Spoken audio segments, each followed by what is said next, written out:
for the Norfolk Sunbury. They want to do 800 acres overall. Right, that's it. 472.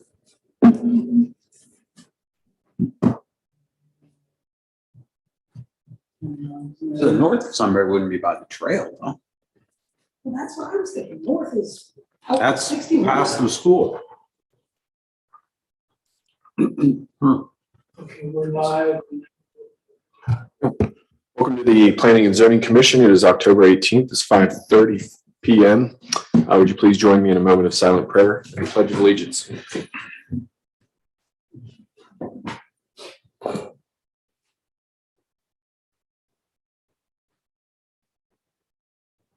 Amen. Amen.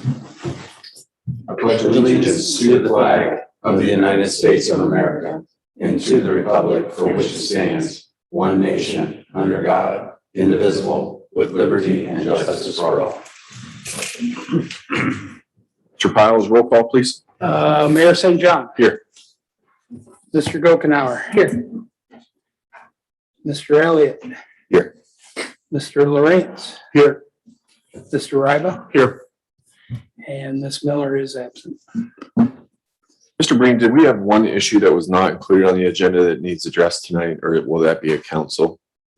I believe there was, you mentioned something where we needed to take action. I believe you weren't at our last Planning and Zoning Commission meeting. It would have been, I believe, about a lot split or lot lines. The lot split does not require the action of this board. Okay. It's, or it was already approved. It was correct? approved. You went back and forth on it, it's my understanding. Yeah, We approved it. Yes. That part's done. There's a boundary adjustment that they do not need to do unless you've determined that they do need to do it. No, I don't think so. I don't know of anything. I'll keep it in my mind. All right. Sorry, I didn't mean to catch you off guard. The boundary adjustment, just to be clear, was for Magnolia Park, where they are giving a very small quarter acre to the school and they're selling a half acre to Mr. Faber and his wife who live next door to the east. Okay. And we were just, the thought was that could just be a boundary adjustment between those properties. Sounds good. Thank you very much. Sorry to get us off track. All right, we are on to the. It's 5:30. We are on to the work session, Planning and Zoning Code Revisions Introduction. And we're picking up where we left off. Does anybody recall how far into the material we were? All right, Dave Parkinson, thank you very much. We are at Planned Residence District, which is on page 93 of my copy of the annotated revised document. All right. Are we going to be sharing the text? I don't know that everybody has the material. Well, that may have been collected at the end of the last session. I don't believe we collect, did we collect? I don't believe we collected these back. I know I couldn't find my original.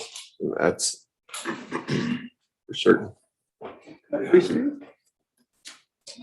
me see what I can do here. I should be able to. Did we change it while we were reviewing it or no? I know there were edits being made. I know we had edits. I'm trying to remember. But did we do them during the meeting or was it just notating it in the meeting? I don't know. Did we, were the edits that the commission reviewed and would still need to be approved, were those being captured by you, Steve? We're doing our best to capture all those and I was listening to the meeting this afternoon, trying to make sure I got it catched up. I've made notes in my copy as we've gone along, and what we'll do is Steve and I will get together and we'll compare those notes and make sure that the final version that's presented to this body matches up.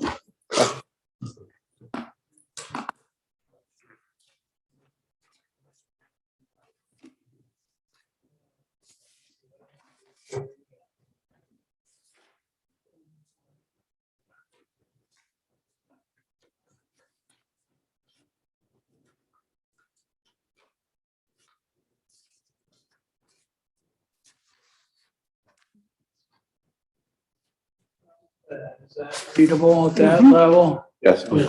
Okay, so let me get down to PRD.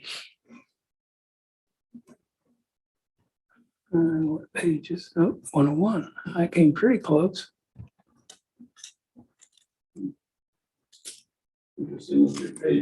Show up. Yeah, they don't have the, You don't see the, there it is. All the comments, Just went by it, didn't he? I think you did. yeah, There it is. okay. It doesn't have all those comments on the right. It also doesn't have the page numbers, which are probably in the footer. So if you can view footer somehow, then it would probably show the page number for you. The first comment we had, other than just little Scribner's errors here and there, dealt with the number of hard copies to be provided. The code currently asks for 15. I suggested maybe we don't need 15, but it was that was trumped, and it was decided that we would keep the hard copy submittal at 15. So we move on, unless anyone here tonight wishes to discuss how many hard copies should be provided. On page, We could, here's just a suggestion, you could change that to say, it says unless additional hard copies are specifically or subsequently requested, or unless a lesser number of copies is required on the approval of the zoning inspector, because they're always conversing with Steve. On some things, there may not need to be 15. On some of these little variance things that are much more minor, maybe, that would at least allow a dialogue if you wanted to go down. I guess. yeah, I would think the bigger, I was thinking the opposite. I mean, it isn't hard to make 15 copies okay. of a 3-page something, but when you've got a Keep 3-inch notebook for submittal of something, then it gets a little more difficult to make 15 copies. Right. Okay. But, if we're going to continue with hard copies, then you're going to need one for every member of the body, legal, administrative, engineering. And so 15 is probably the right number to ask for if you're going to ask for hard copies to distribute. 90, about page 94. PRD, it's gonna be down there a little further. Okay, so on page 100, under subparagraph A, there's something, it's the intensity of use. And it says the maximum density shall be 2.5. Page, yeah.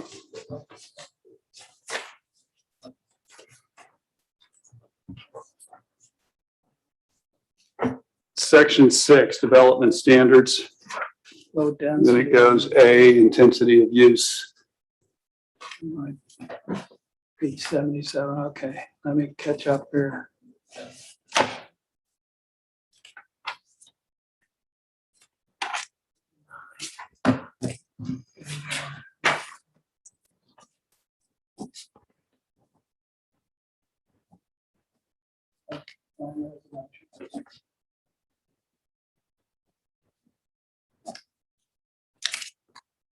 The next page is 6, I think. Okay, next page. right.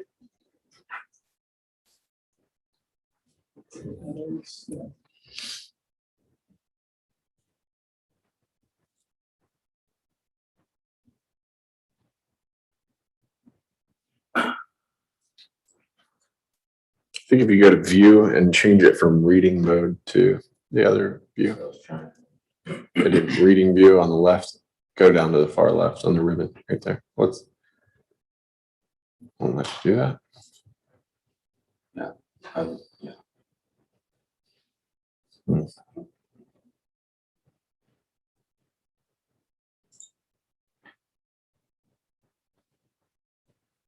If, sorry, Steve, Right, can you work from the previous way you had it displayed? this one.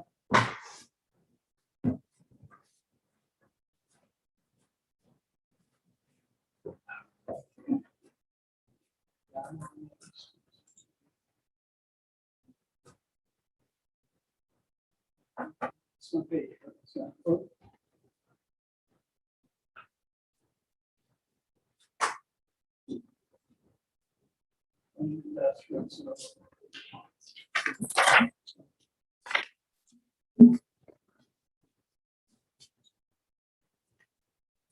15.07.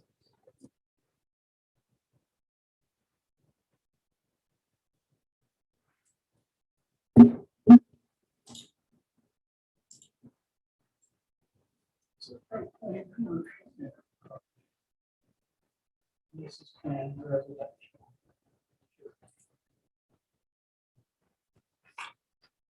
No.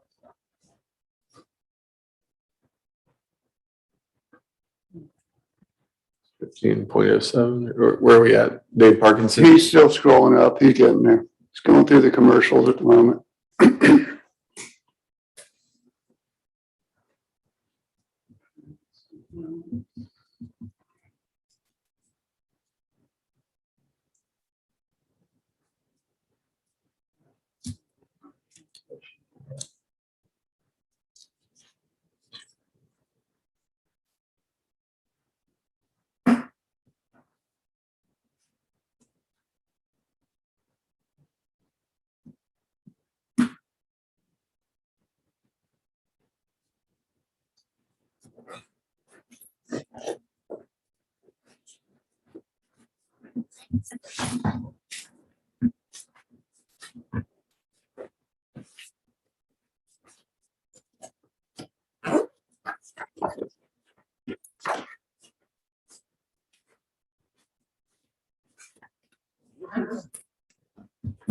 The planned residential site. Go down to 6. 3, 4, 5.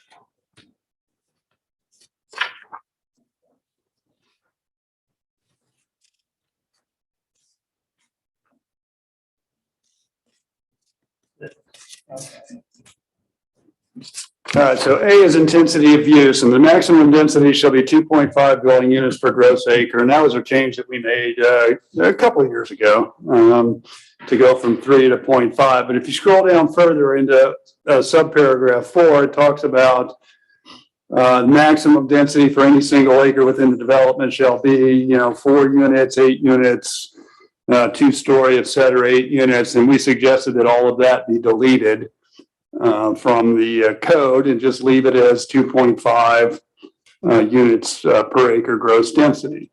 We want to encourage, there may be instances where we want to encourage condensed development so that we can aggregate open spaces.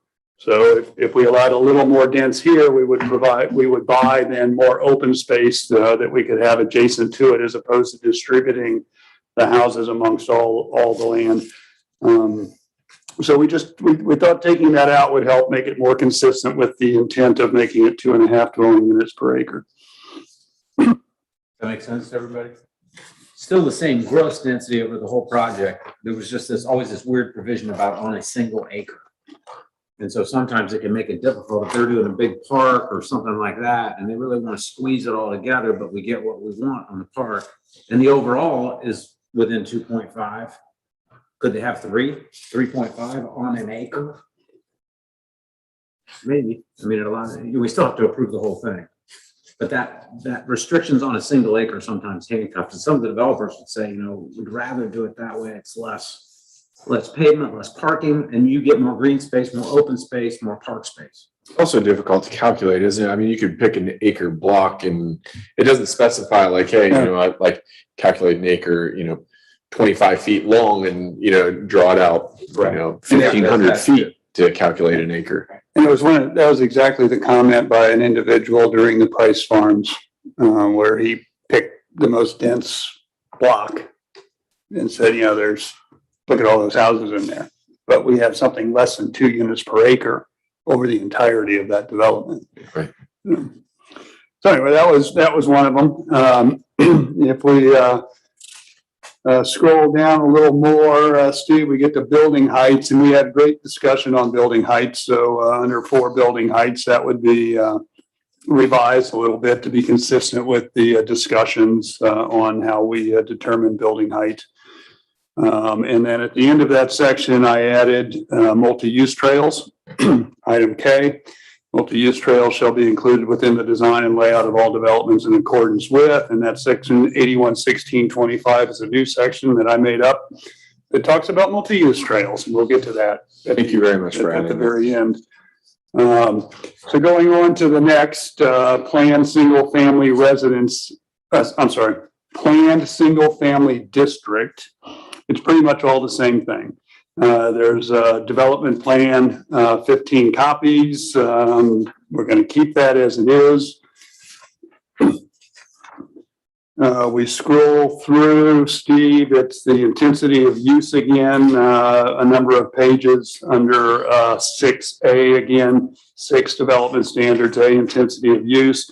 We recommended deleting for the purpose of development within the planned single-family district. The maximum density on any single acre shall be 3 units. So we recommended getting rid of that again.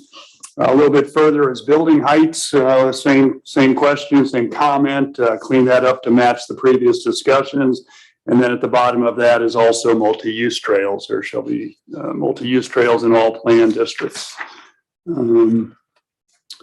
Neighborhood office district, building heights. We just need to make sure that that building height description is consistent with what we talked about previously. In this case, it goes on to add 2 stories.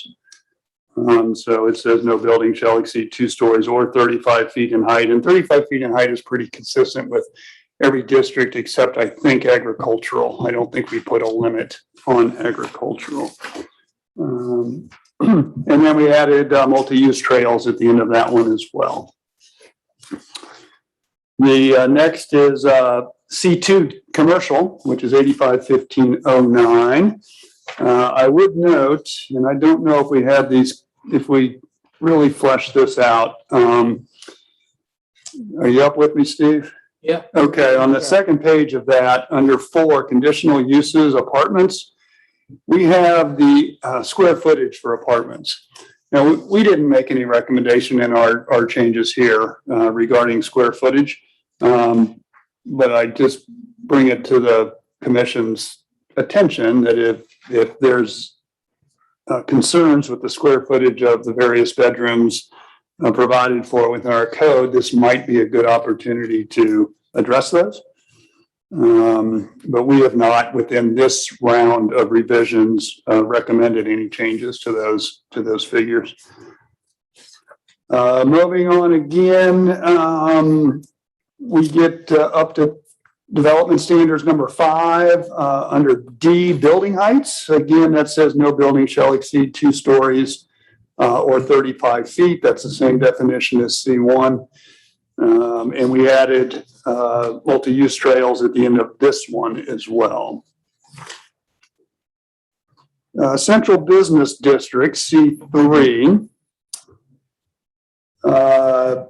On the second page, Steve, conditional uses on number 4.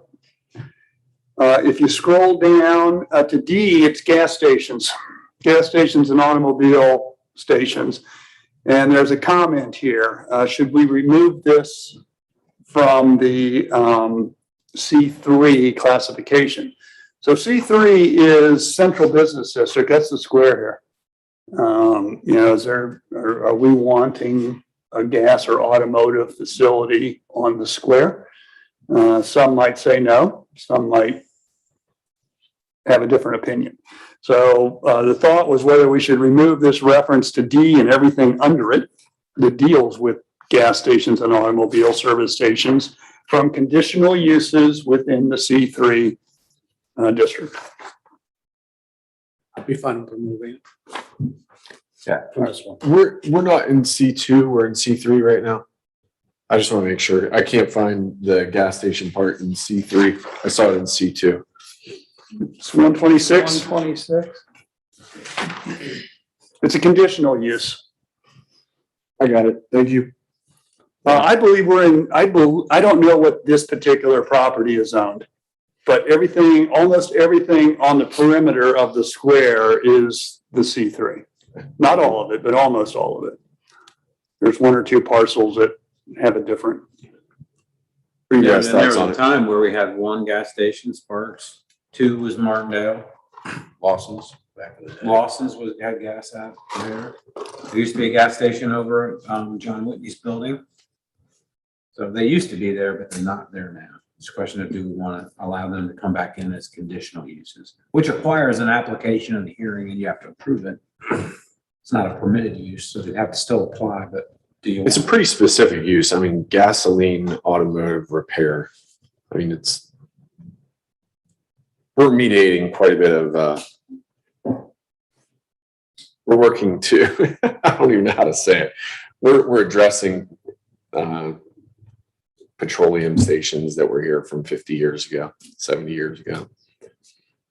So modern, the modern service station isn't, well, I guess back then, when those gas stations were put in place, New 3C wasn't here and 71 wasn't here. So that was a major thoroughfare through town. So it's not anymore. I don't think they're coming back. Frankly. I'd be okay with removing it. Are you guys okay with removing it? If they wanted to petition it, they could always do a variance, correct? Yeah. I mean, Well- it's paperwork or it's paperwork. Well, do we have the other? We're not saying we're not allowing it, we're just moving the language, right? Yeah, we're moving the language. And By there's still by removing the catch-all. language, you remove the opportunity for it to be a conditional use. Unless they did, because we got that catch-all at the end, this other like or other uses of like or similar nature which promote the purpose of this district is F. Define the proof.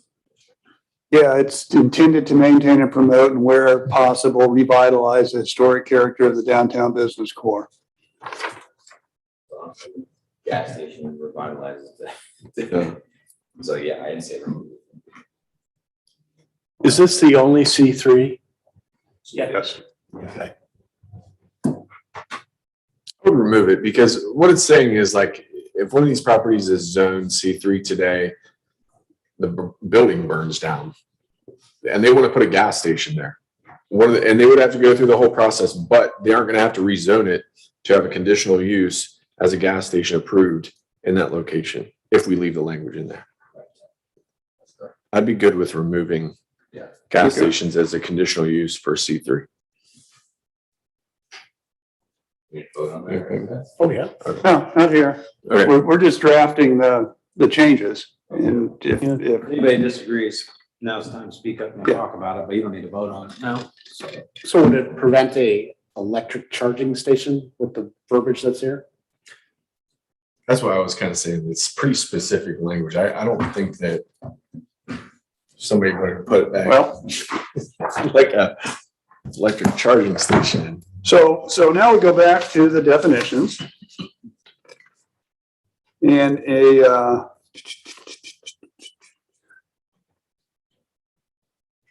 interesting.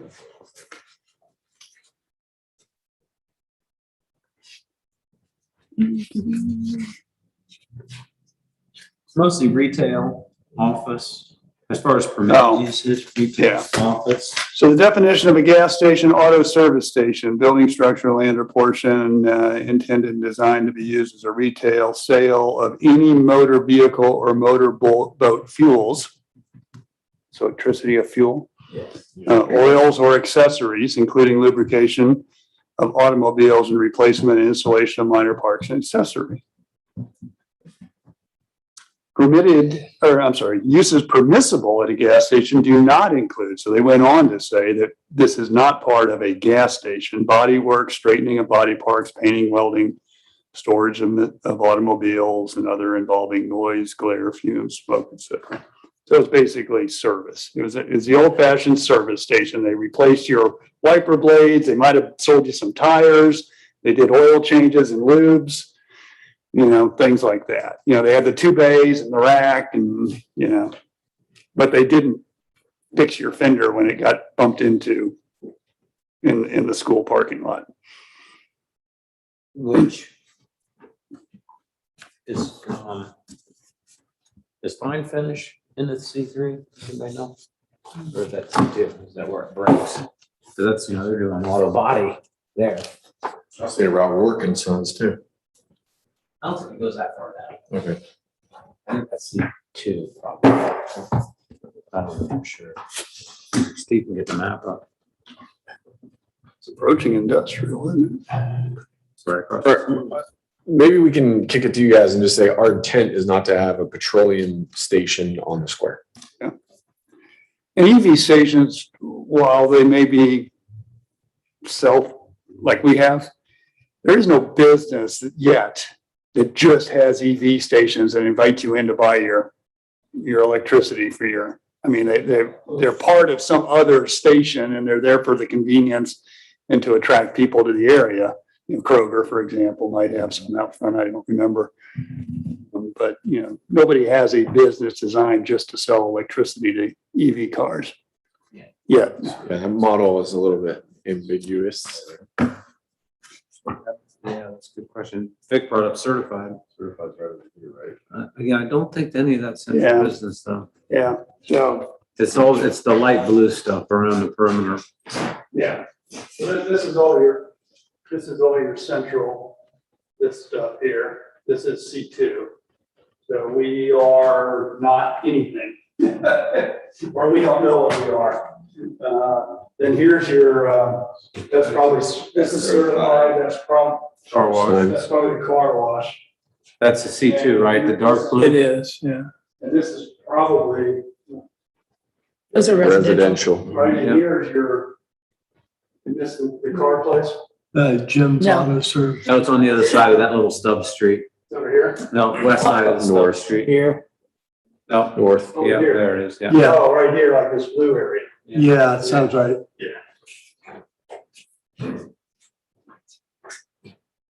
The Rurik. So C3, we could remove it. Yeah. That's accomplishing what I think our intent is. The light blue. Noted. Good. Okay. And here's where I probably got overzealous. Because I added the multi-use trails to the C3 section, and now I'm questioning whether that made sense or not. I don't think we need it there. Yeah. I don't think it makes sense for the C3 section, does it? You could address that on a case by case. Yeah.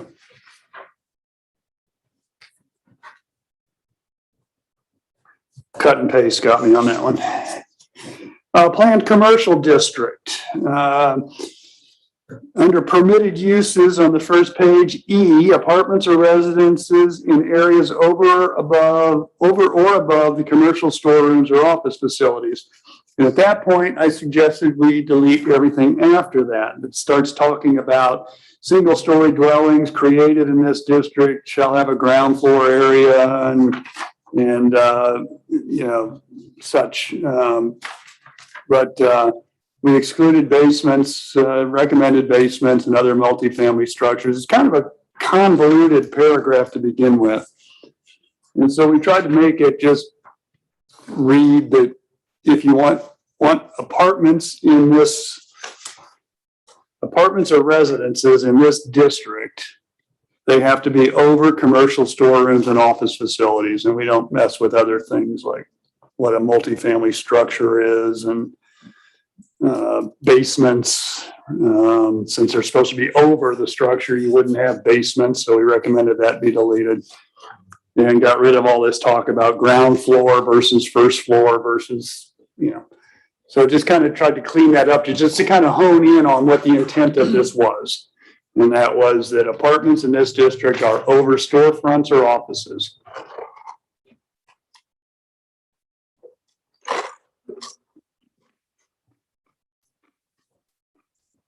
There is also in this section, and it's right there, the square footage comes up again.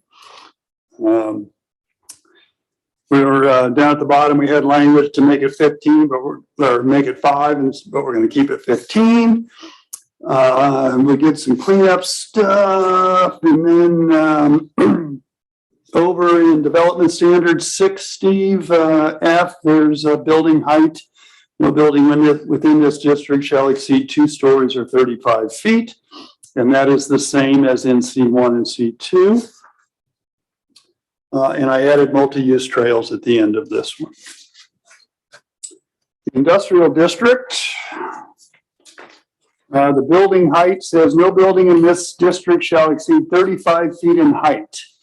And then we cleaned it up to make it consistent with some of the other discussions we had previously. I have a comment to myself here that says this is the same as C3. How do we handle loading ramp areas where the grade is 3 or 4 feet below the floor? We need to include exclusion to loading ramps, et cetera. I think we got away from that by maybe recommending deleting measured from the finished grade. But the comment, and we had this problem a little bit with the house on South Columbus Street, where when you measure the height of the house from the front, it complies, but it has a walkout basement. So when you measure it from the back, it's 3 stories tall. It's 42 feet tall or something. And loading ramps are a little bit the same way. The loading ramp goes down and somebody's going to come and complain that loading ramp that's 4 feet in the ground now makes that a 39-foot building and it doesn't comply with.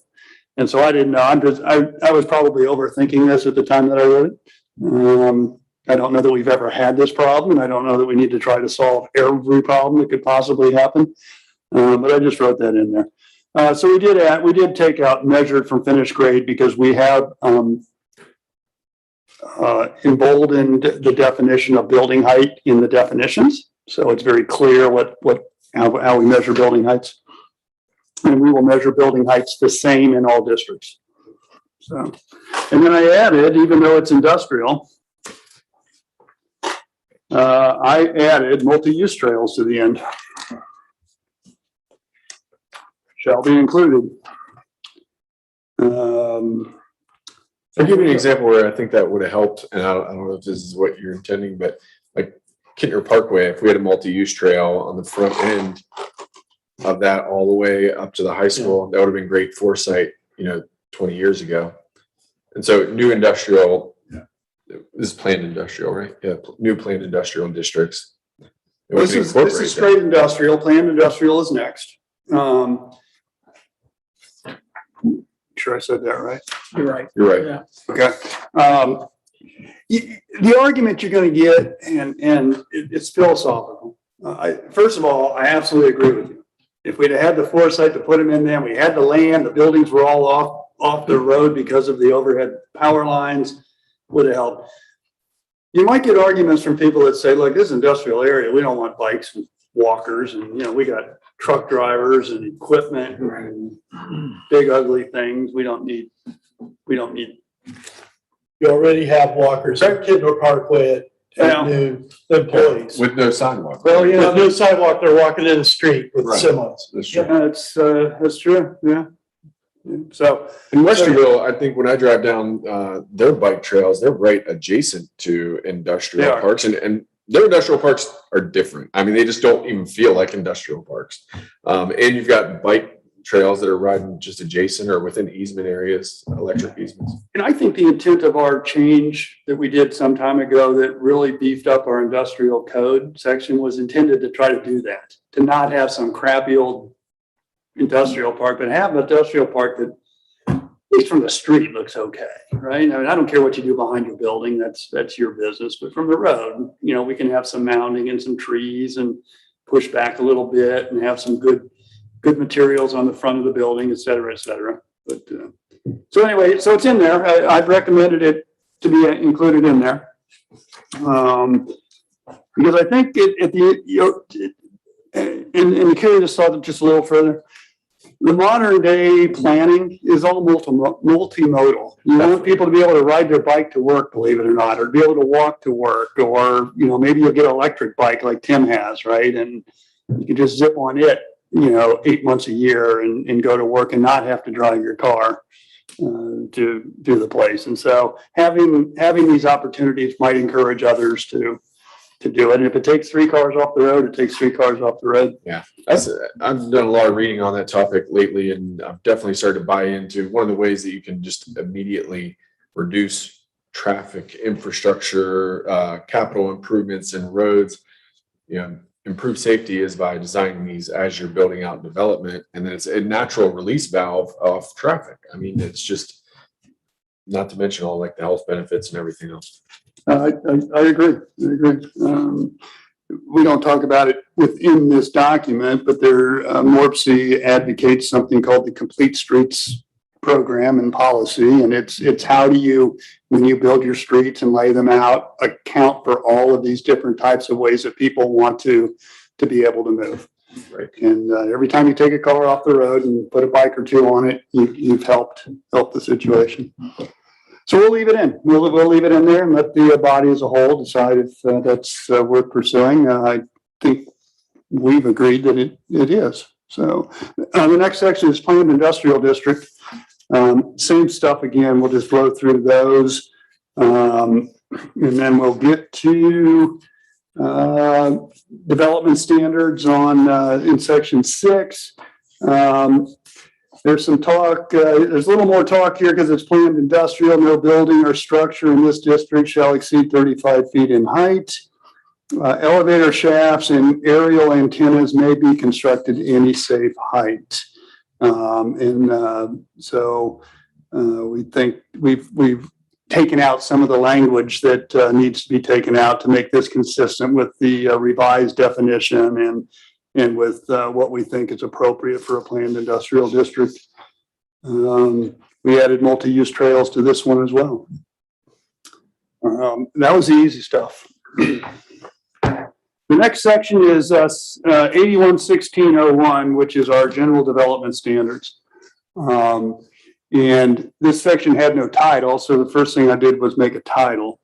And then just so you know, I debated. So our title today is 1601, General Development Standards. And then we have subparagraphs 1 through 24, or 5 or 6, something like that. So we basically have one section. The General Development Standards are in one section, 861601. And I debated breaking that up so that each one of those paragraphs was a separate section. 8116.1, 8116.2, 8116.3, et cetera, et cetera. I got lazy. We left it as one for now. If you would like some additional thought to that, let me know.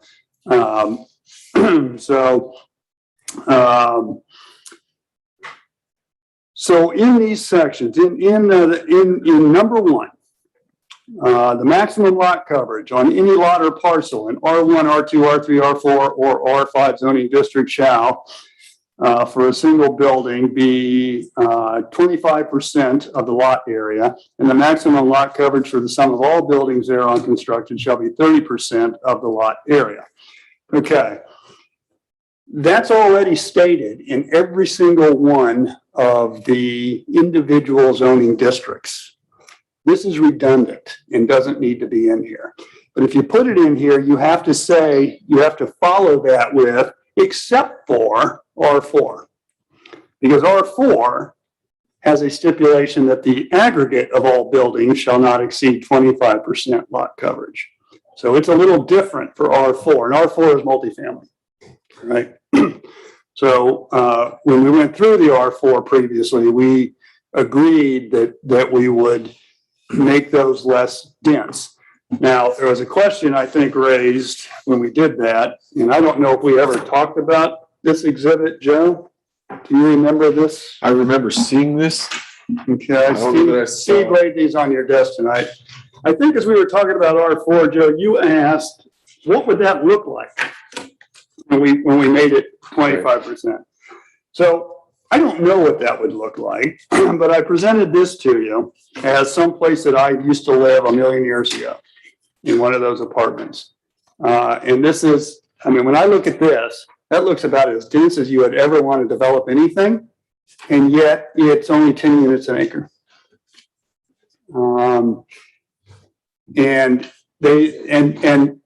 Sorry for a question. Is a unit the 2-bedroom, 2-bath? Yes, Okay. yes, yep, And it's 10 an acre? yes. And the green space that I kind of partitioned off there, which we allow the clubhouse in recreational areas like tennis courts. to be counted in our green space. And so then I took some of the green space around the edges and things like that, and it came out to about 15%, which wouldn't meet our standard. I think our standard is 20 for commercial type stuff. And then they have way more than 2 parking places per unit. I didn't count exactly how many, but they have a garage and a parking place in front of the garage for every unit. And so that's obviously 2 per unit. And they have quite a bit of extra parking scattered around the development. So I just put that together as kind of an idea of what it would look like, but I don't know what ours would actually look like. I didn't try to take that theoretical zoning code thing and try to draw up a development. So my thought is that this whole paragraph is redundant. And so the question is this: do you keep those maximum lot coverages in each and every zoning district and say, for this zoning district, here's your maximum lot coverage? And even though it says the same thing in 9 out of 10 of them, we don't care. It's individual. Or do you take it out of each of the individual districts and just leave it here? And say, here's the maximum lot coverage for each of the districts. It shall be this, except for R4, where it shall simply be aggregate is 25% max. And then you can take them out of each of the individual zoning districts, but it doesn't need to be, and in my opinion, shouldn't be, in both. Does that make sense? It does make sense. I don't have a preference. Does anybody feel strongly one way or another? I don't, it doesn't matter, right? It does. It does not matter. If you leave it in the district, it allows you to modify each district individually to where it's specifically noted, and it's in that district when you go and look at it. I think that reasoning to keep it in each district. Yeah. Because if there is a change for some reason, I don't know, this is a bad example, but the example of fuel car cells, right? If for something changes and we need to just modify a specific district, then we can do that as opposed to having to modify Multiple sections.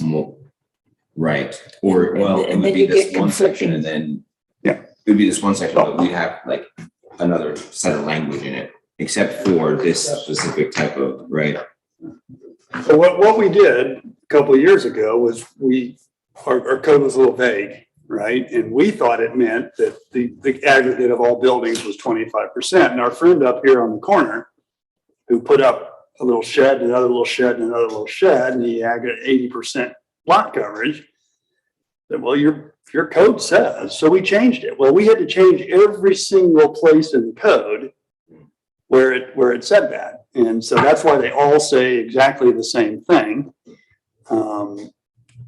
in our code. And so we had to go in 7 or 8 times and change it for each of those. So if you wanted to do a blanket change, then yes, you have to go into each and every one. But if you want to do an individual change, then you can do that and keep everything else out of play. Well, like building height, we kind of took it out, all the exceptions, put it into one right there. So I mean, I would say we probably should stay consistent with that. Yeah.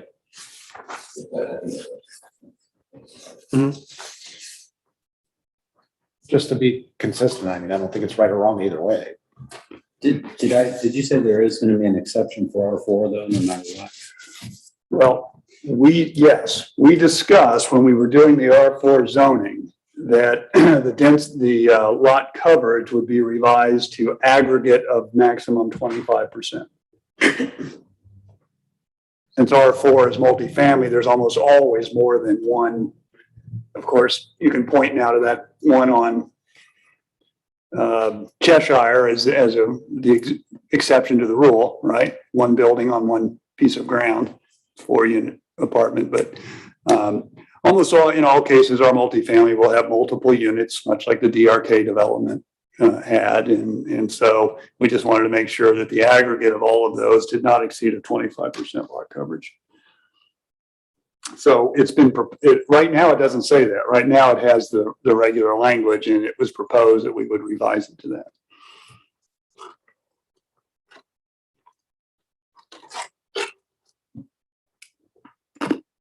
Neither one's right, neither one's wrong. Joe, can you make an executive decision on this? Which one do you want? You want it in every section or you want it as a, I say as long as there's not redundancy to where it creates conflicts later, like other portions of our code, it don't really matter which way it goes. I would say this, it's been my experience, these last few years, that people read the district section pretty closely and they miss this entirely. I agree with What you. do you mean I need curbs for my parking area? Well, if you go back to page 176 in the general standards, it says they Yeah, never. I think it's important enough. We don't want them missing that. Yeah, I agree with that. Let's get it right in all the sections where Yeah. it hits them right in the face. Let's do it. Boom. Okay, so we'll take it out of this section and leave it in the individual districts.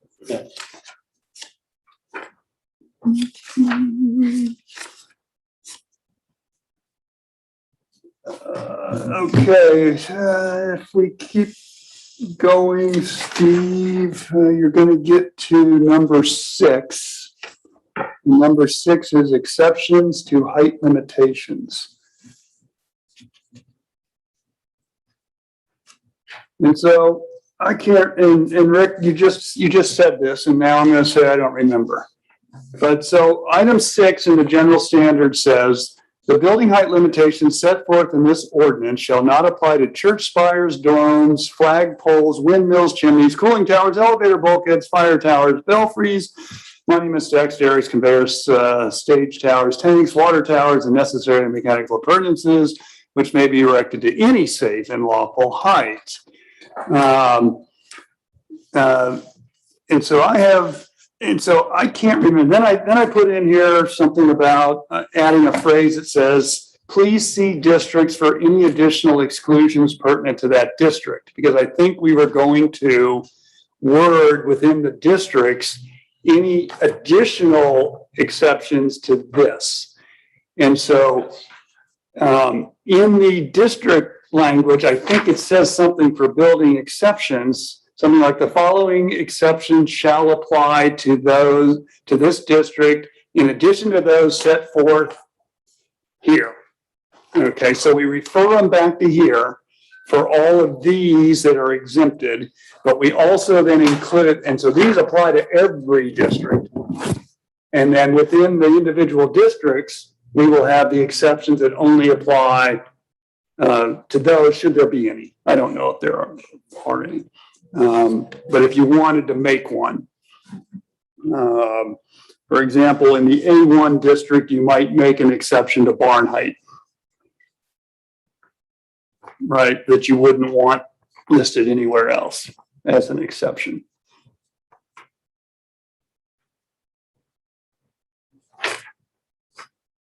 That come up? Ever? To me, I think it's confusing having it in general, because what's a belfry anyway? And what's a cooling tower? And you don't have any of those in residential stuff. So if we have exceptions to residential building heights, we would probably specify what of these would be allowed there as an exception to height. This, this seems like is this old language, Dave? Yeah, that's the current language. But this is from a long time ago, belfries and cooling Yeah. towers, right? Yeah, no, I'm sure it is. I'm sure it goes way back. I mean, you tell you what cooling towers. What is it? It's, so you ever drive downtown Columbus on a hot day and you see what looks like steam coming out of the top of the building? That's a cooling tower rejecting heat from inside the building to outside. That would only be on commercial industrial, probably, Correct. or multifamily. Schools. Could it be on top of a Yes. multifamily building? No. Yeah. Just regular. Yeah, just regular condensing units. But a larger commercial / industrial building could use it, especially in a process. They can use cooling towers. Like the high school and their, The high school, Energy the high plant. school does have. Yeah, they do. If they have a central plant, they have a cooling They tower. have a central plant. Yep. it's not over the height limit, it's 33 feet tall. That's on the ground and it's only 8 feet tall. I just think, if you read this and it's in general development standards, well, why can't I put a belfry in my whatever? It says it's in the general exceptions. It's an exception to height no matter where I am, according to this. Windmills could be problematic The too. mill saying it could be in a residence. Yeah. This Church was written dome or any before you had electrically. Right, church dome or any dome. I'm planning on putting one in my backyard. But it's only Right now. 44 feet. There's an exception for you. Is that at the rotor or at the tip? Watch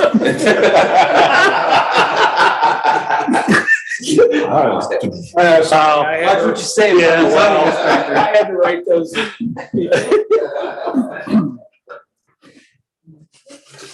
didn't think that went all the way through.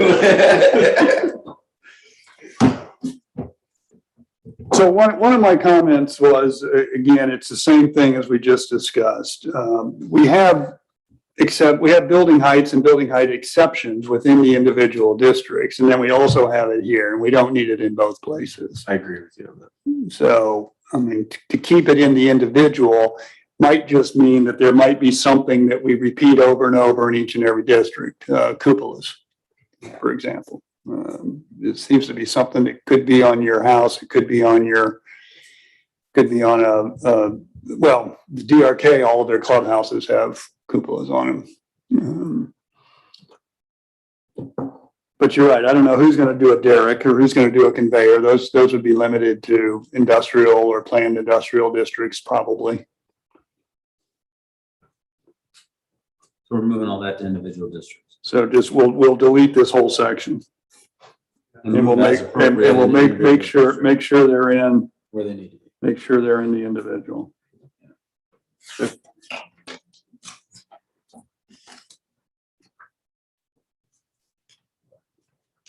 We're getting close. Only 60 more pages to go. We've got 160 down. Okay, so a couple pages later, number 7, structure separation. Rick had a comment, but he didn't really write it out. He highlighted separation. Number 7, under design standards, Steve, I'm sorry. There we go. Wait a minute, how do I get screwed up here? There's 4. You know, that may be the only time this has ever come up that I know of.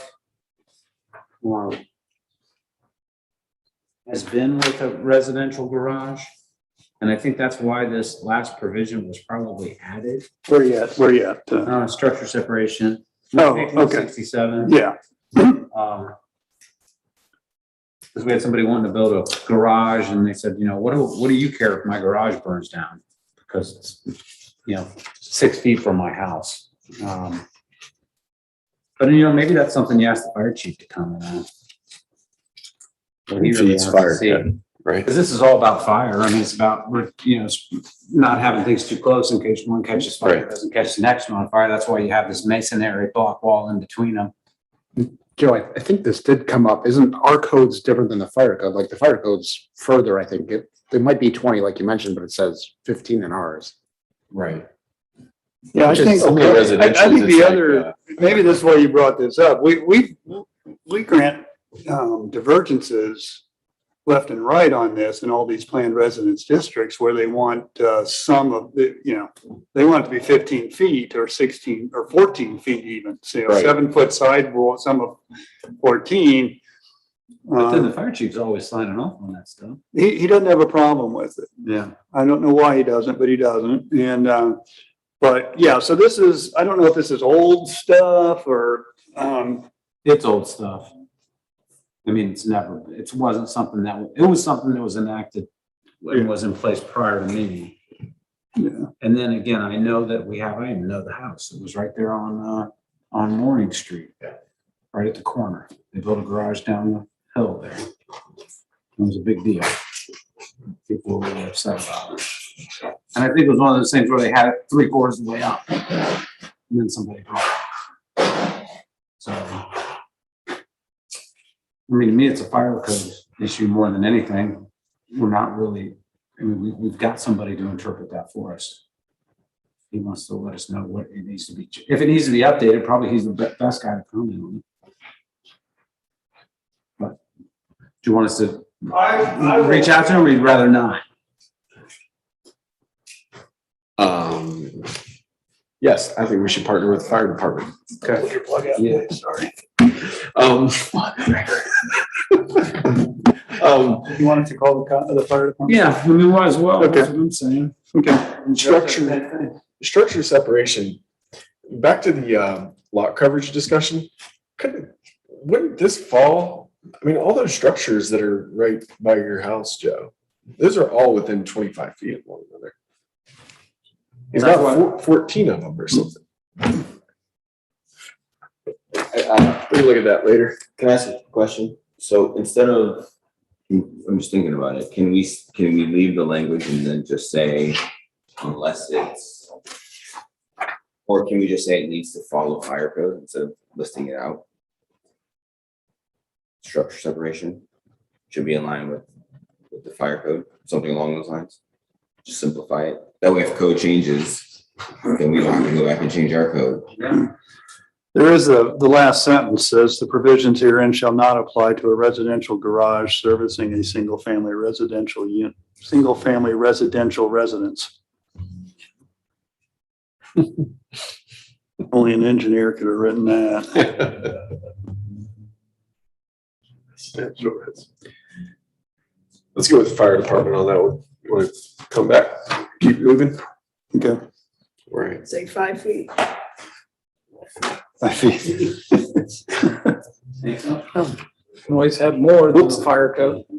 We'll take their opinion under advisement. I've questioned them. I don't mind being greater. I've talked to them, you know, in regards to like all the variances we get and, you know, how it says there should be no windows, for instance. They're like, we don't care if there's windows or not. I mean, everything in our code, it's like, we don't care about that. I mean, let it burn. I have no idea what their thought process is. I know the fire chief in New Albany got real bent out of shape when MI came in with one of their standard subdivisions with the houses 14 feet apart. And he said he would approve it if they would sprinkle all the houses. And I said, hell no, we're not doing that. That's $2,800 a house. We're not doing that. And there's a big old long argument and MI won. Chief backed down and they got what they wanted. So. Really?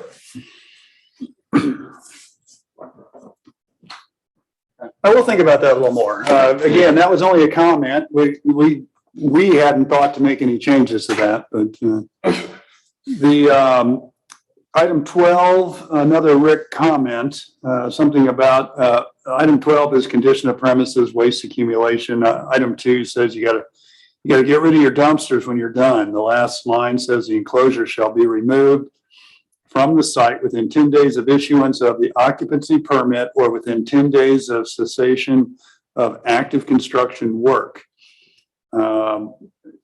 Rick, you put here stopped on 3/12/21. Does that mean that you just stopped your review there? That's where I And you really didn't have a comment to that? No, I didn't. Moving on. You know, this does bring up a point, you know, the DRK's credit or Metro's credit, and I think it was interesting, they brought up about an incinerator or whatever it is they're using. Compactor. Do we want to encourage that?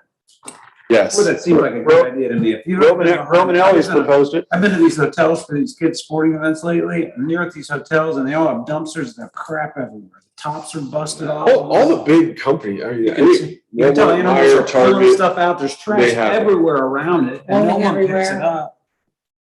It'd be interesting to see how effective that is. And I know it's probably more money It is. up Yeah. front, but they must have either realized the return on their investment or It definitely cuts down on trash blowing around too. I mean, for sure. Doors opening up. Have to have the trash people come out, so there's. Definitely. They probably pay per load. Yeah. So if they can cut their loads in half, that's where they make their money. The compactor's more expensive, but they're paying less every month for trash service. There's gonna be a break even though. I mean, you're not gonna be able to do one for Taco Bell or something like Probably that, not.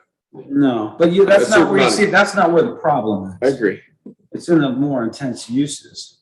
I don't know how necessarily we define that or if we allow that to Be be. a number of units threshold.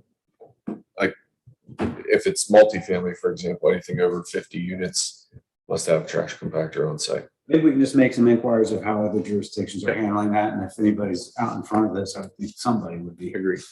Just so you know, the site plan for Romanelli shows a compactor.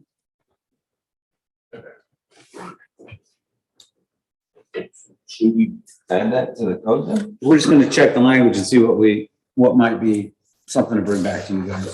Just keep it moving, yeah. And then you can decide ultimately. Steve, unless we're gonna breeze by it, there's section 13 around corrective action by municipal officials. This is your kind of teeth, right? Like, Yes. this is what gives you the authority to do things and follow up and sequencing. Do you feel like you have enough? You know, There's multiple areas where there's corrective action, and the penalty section is pretty. There's multiple penalty sections. Because one of them was, I just had to deal with something that had a little more, or the penalty section listed out what the penalty for a minor misdemeanor is, but There's another section there where it's $1,000 yeah. an occurrence, isn't there? Mhm. Well, that's item 14. Whoever violates any provision of this section in addition to any other cost or charge is guilty of a minor misdemeanor. Each day that the violation continues shall constitute a separate offense. But an MM's only $100. There you go, $100 a day. $150 now. Now there's Somewhere I feel. There are, as we have scattered throughout here on just a handful of places, a separate fee for something that's embedded within here. There are probably separate penalties listed throughout, just a handful that you could probably find.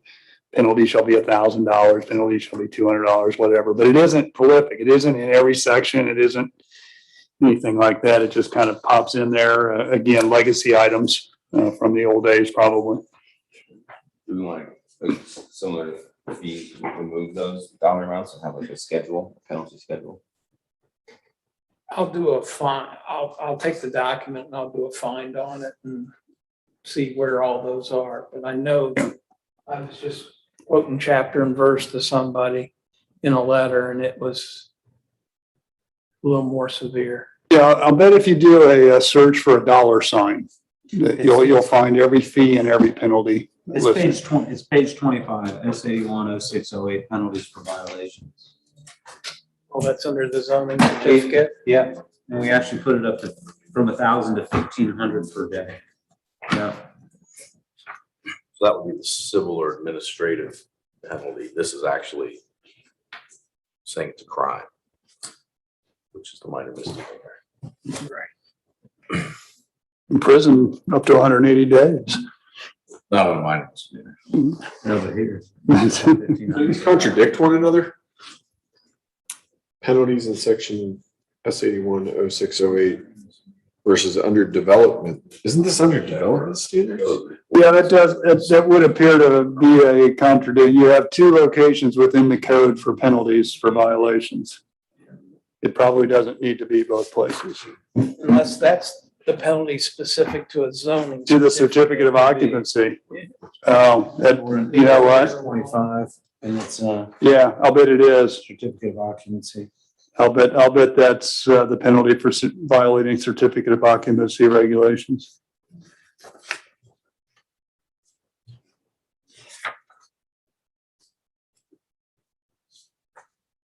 Because it's 810608 and 8106 is certificate of occupancy.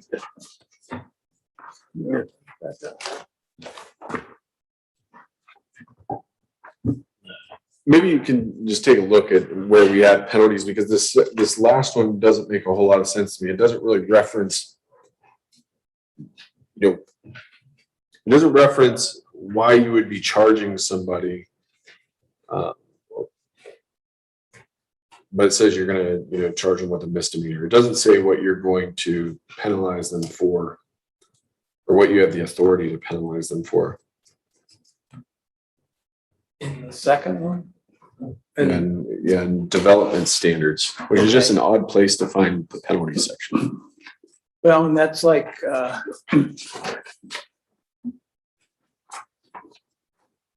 condition of premises. Yeah, it is kind of, well, the public nuisance regulation. Yeah, I think the intent was, it's the teeth for Steve. Right? I mean, if he's got no hammer, if there's no fine that can be imposed for not doing what is being directed to be done, then how can he force anything to be done? That's my question. Yeah.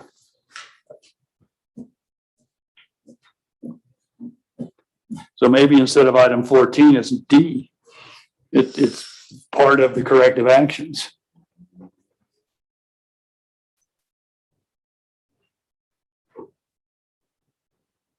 Steve or Mr. Bream or Mr. Whitney, do you want to take a look at those and just make some, we just want to make sure that Steve's got the authority to do what he needs to do. Penalize who he needs to penalize after he's asked nicely. If you drive around, I see a lot of zoning violations. I don't know if you guys see it. It's probably because tuned into it more.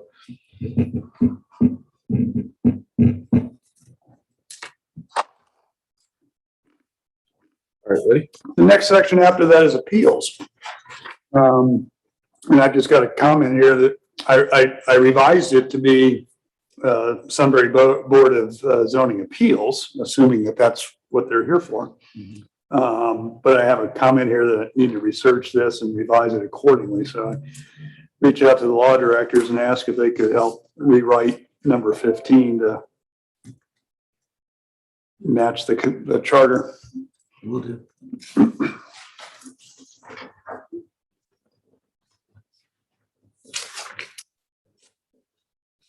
Then we just did some general cleanup on the floodplain regulations to make it read a little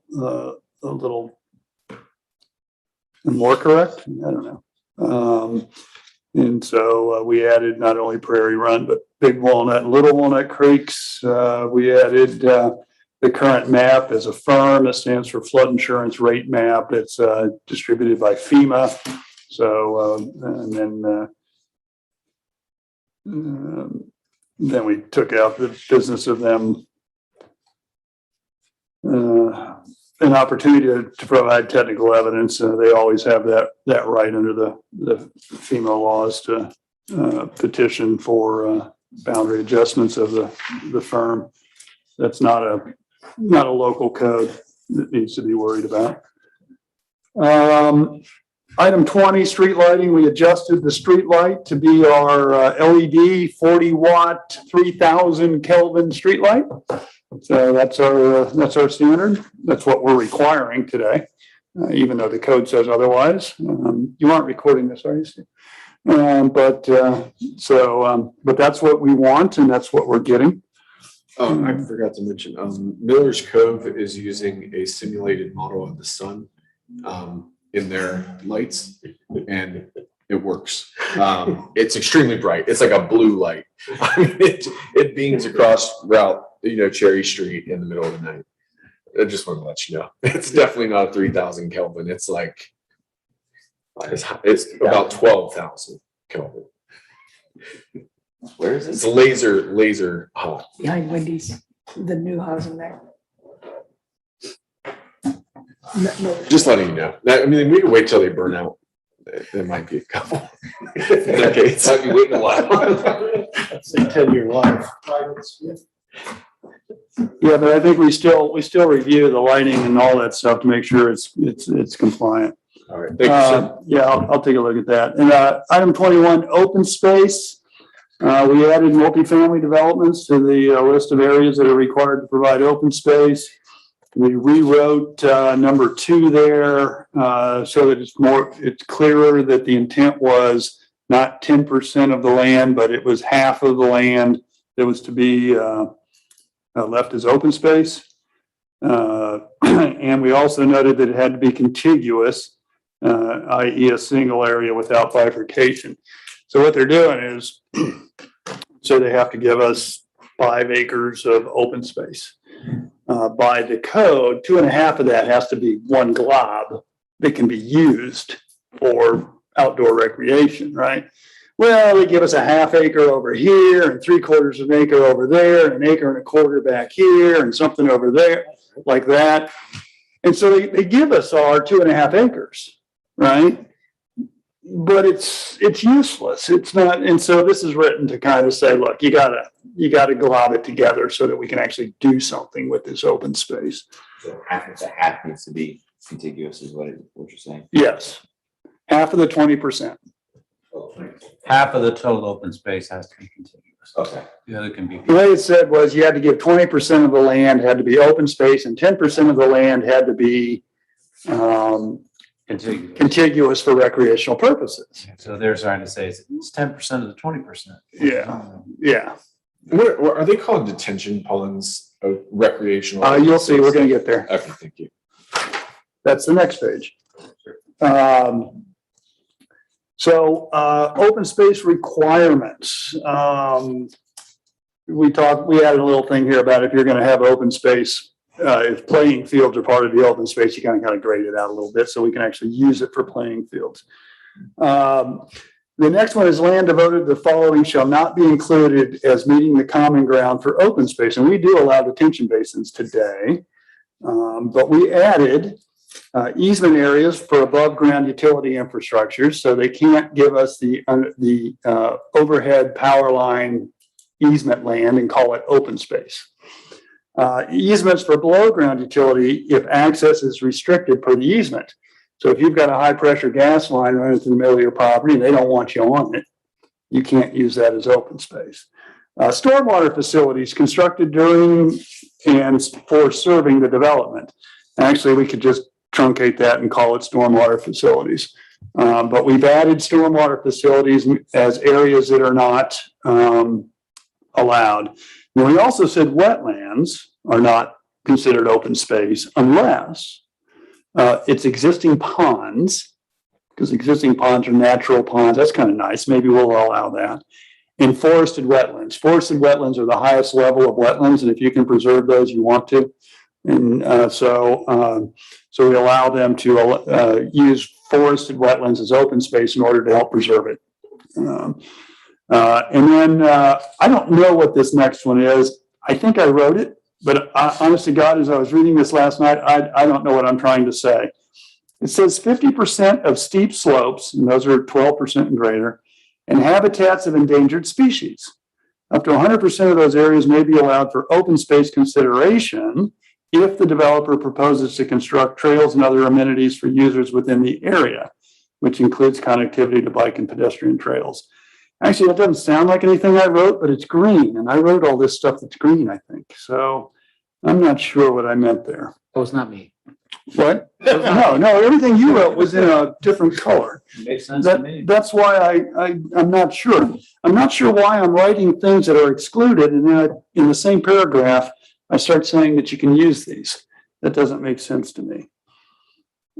That should have been in the next one. The areas designated for common open space purposes may be. Then we say preserved as woodlands, lakes, and ponds, not including man-made retention ponds and other stormwater management facilities, unless natural features are used for this purpose. So if they use a natural pond for stormwater management, then we would allow them to use that. That's probably where that J belongs, is somewhere down in this next paragraph, if you agree with it. If you agree that they can use these steep slopes as open space only so long as they're trying to use it with trails and other hiking things going through it. I don't know. Just throw that out there. I don't know if you want to have a conversation about it or not, but Joe, those areas there are to your question or your comment. We've removed detention basins from open space. Good work. The slope one, the only place I can think where in this area of town, like Big Walnut Creek, down by the train bridge or something, we wouldn't include that because, I mean, what in the world are you going to do with it? Unless you're going to turn it into some sort of Super cool. active, something that's Unless awesome. you had preservation parks come in and maintain and manage it and put in, Yeah. like they've done everywhere Mountain else. bike, whatever, part of a extreme course or something. Parkour course up the mountain. Yeah, I do that. I do. It does say may be allowed for consideration, so I mean, Right. it's open for discussion. Right. Yeah, if you give us enough reason for us to consider it as open space, we will, but otherwise, no. We don't want that area that can't be used for anything either, right? You're not using it for anything because we don't want it for that same reason. So, I like it. I like what you added in here. I like what you removed a lot. I think this is probably the most significant change to our code that we've seen. I mean, with regard to any recent development that I can think of, every time we look at it, it's like, wait, you're calculating the pond that, has steep banks as part of the active recreational open space. That doesn't make any We sense. fought it for years. Yeah, that I really like the way it's been worded in here. Anybody else have anything on it? Or anything else to add? Good work, Dave. Thank you. Item 22, tree preservations. This is our favorite section. So what we tried to do is add a little more language to what a major tree was or what an outstanding tree was. And so for major tree, we went from 6 inches to 8 inches to try to reduce the number of quote major trees. We added another type of tree, an outstanding tree specimen, which is a tree of 24 inches or greater. And then we talk about replacing trees again, outstanding trees. They have a special protection. And to calculate from there.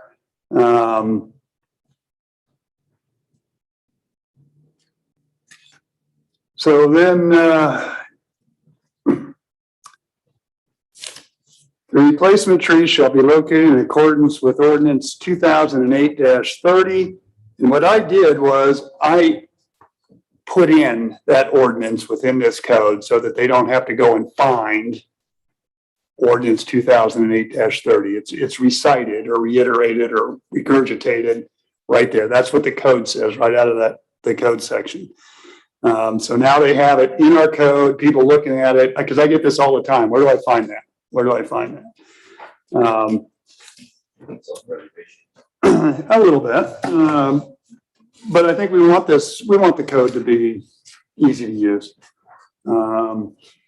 And so all major trees and outstanding tree specimens shall be preserved in their current location and condition unless such trees are exempt as follows. And then we have our list of things that allow the tree to be actually taken down. And then the approval to remove a major tree or an outstanding tree does not remove their responsibility to replace it per our code. And then the next section is major tree replacement. And so what we have today is they have to replace inch for inch. So if they take out 1,000 inches, caliper inches of trees, they have to put back 1,000 inches of new trees. And if an average tree is, well, anyway, so we've changed this to be 50%. It's 50% of the major trees and 100% of the outstanding trees. So the outstanding trees are 24 inches. So what we're trying to do is encourage them not to take out the 24-inch and bigger trees, work around them, find a way to work around them, because you're going to have to replace inch for inch those. But the 8-inch trees, the 10-inch trees, the 12-inch trees, we'll let you replace those 50%. And that's how this was rewritten. Now I'm going to pontificate slightly. Since we've had this code, we've had 3 or 4 significant projects. We have not imposed this code on any of them. We haven't come close to imposing this code on any of them. 20 or 25. It's 25 or 30%. And that isn't trees. That's trees, and we're going to give you some money in addition to that. And so, or in the case of DRK, we're going to give you 5.2 acres of prime land right across, right adjacent to the new parkway. So yeah, so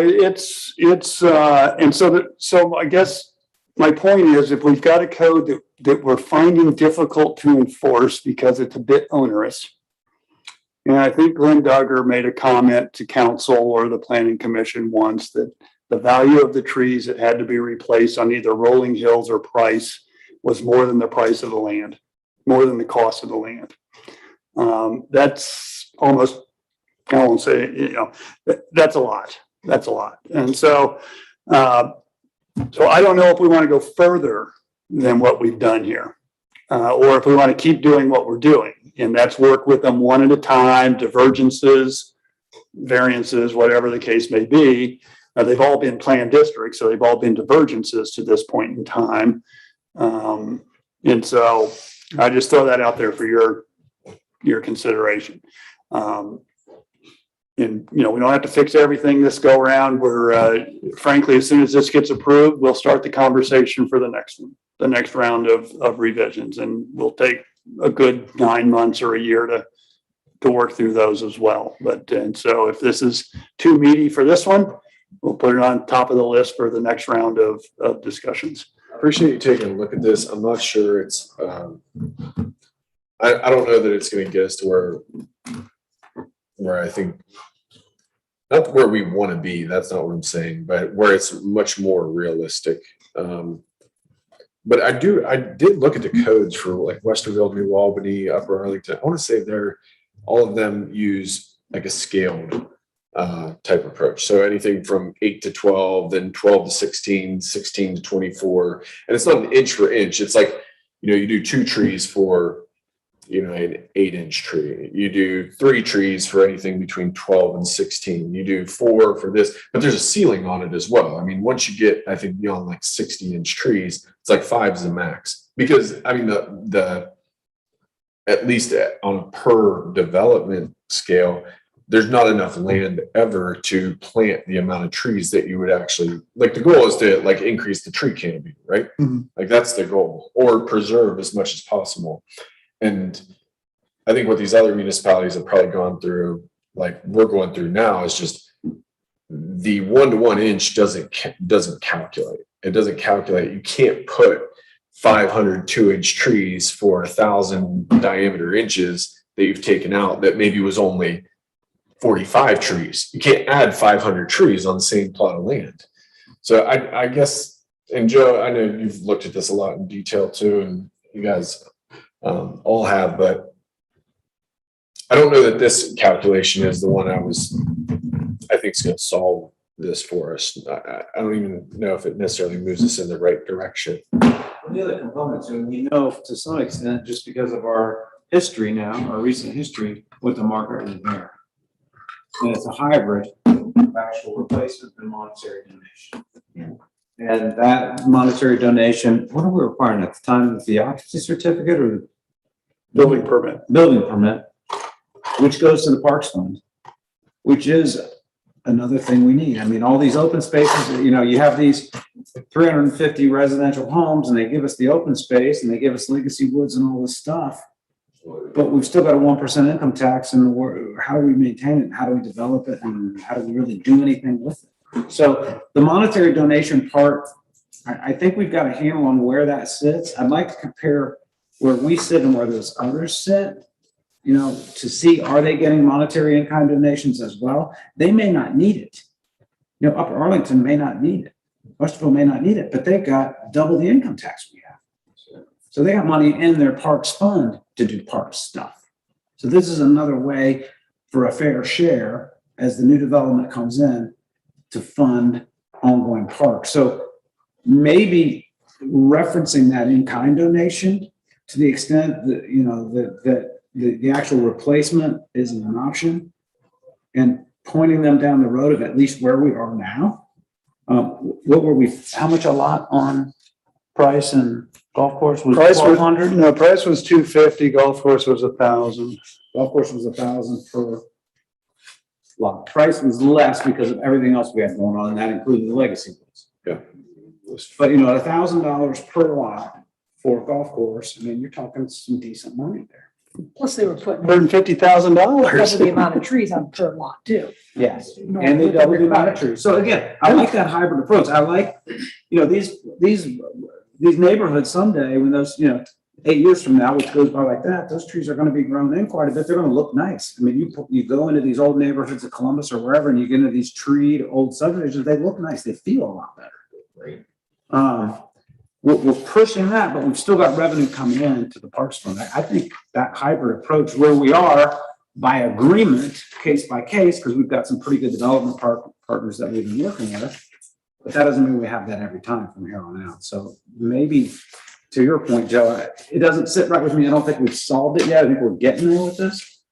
But if it relaxes it to 50% and we're really at 25 or 20% plus a monetary donation to make up the difference, maybe that's what we need to enact. The market price for a equivalent tree. Yes, we've been saying, we have been using to this time $200 per 2.5 inch caliber tree. It'd be interesting to see how the math on that worked out. That's what I want. Yes. Have we done an analysis on what? Well, We have on our stuff, on ours, yeah, like, that's some of the calculations, like Price Bonds was even, now, we didn't include the 20-acre woods portion of it, I don't believe, but. we did. We did, We again, did. it was like up to what, like 35% or something? It's a little less than that when you counted the woods in. But it was 30 or 32 maybe, yeah. And I've got a summary of That's all a those. 20 acres worth of woods. I mean, those woods today could go for $75,000 an acre, and we got 20 acres donated. I mean, that's telling you how stringent our policy is. They trimmed around the perimeter, the whole middle of the field. It had no trees basically, except for some hedgerows. That's, I guess, my point on the scale approach, because if we keep on doing the diameter inch for diameter inch, I don't think you're ever going to get to a point where you're meeting the code, unless you're developing on a plot of land that has like zero trees. But, well, I guess does it matter if it's working now? It's not working now. We're not holding anybody accountable to the code. Every single time we've had a divergence. But we have bite. And my only fear is if we, That's what I'm saying. my only fear is if we reduce it by 50%, we just lost 50% of our bite. That's what I'm saying is like, That would be my only fear. like, sure, we're never gonna get to 50%. We're aware of that, but we have, it's almost like a leverage point. It's a negotiation point, right? Like, yes, we know you're not gonna get to 50%, but you have to do this and we'll grant the divergence. You know what I mean? Have you ever gone to Bed Bath & Beyond? Have you ever paid full price for anything ever? You never know if it's 20% off or 25 or 30 or 50, because every time you don't know what the full price is, because you're never paying. Yes, and that's my point is we're getting jaded by the numbers here. To say we're like 25 or 30 in terms of real dollars, what that equates to with our tree calculation is like millions of dollars. So let's say we got close where we were more hitting like 85% or 90%. Right. That gap, or if somebody overperforms or something, then you can like convert those dollars. But when you're talking about like 24% effective, 32, it's like your kid coming home with D pluses and be like, dude, you almost had it. Let's get it up to a D this time. I mean, I hear you. I don't know.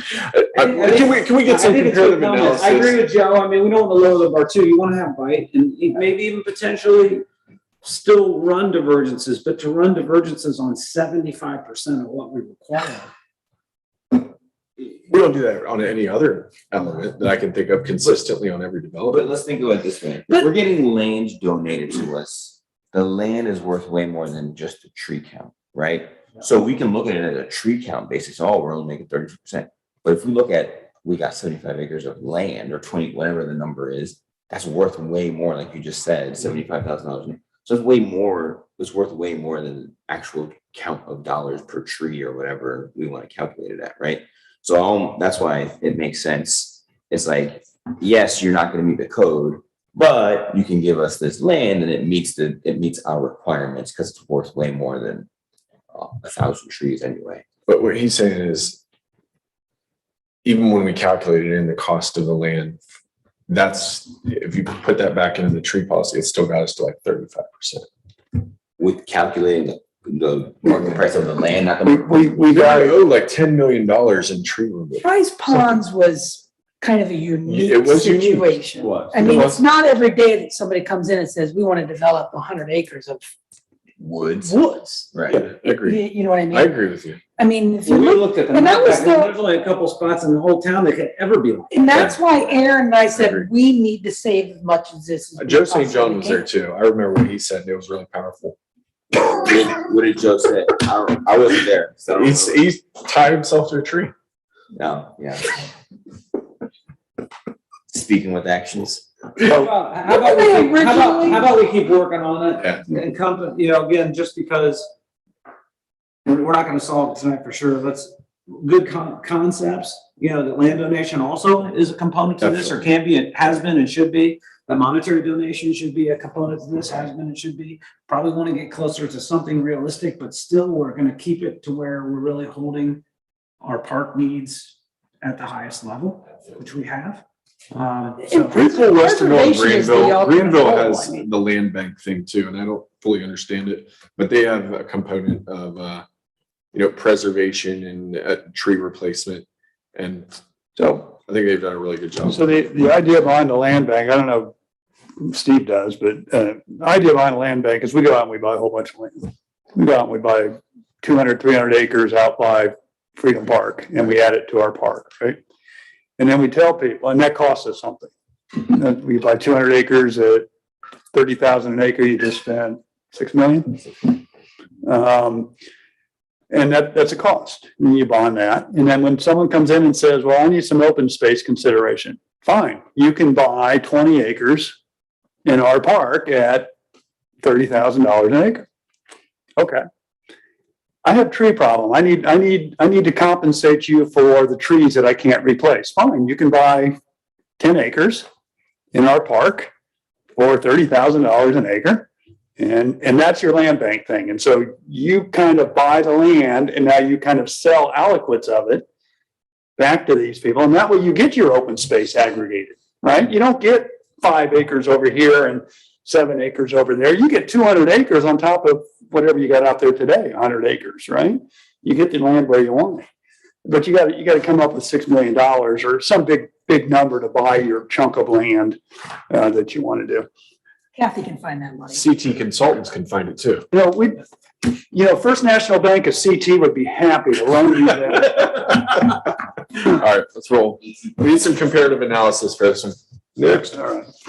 The architectural review, under B, residential, 1 residential, we allow something called architectural grade vinyl on the exterior walls. And we consider that to be a natural material. I've always struggled with that since I've been here, so I rewrote this to kind of remove that.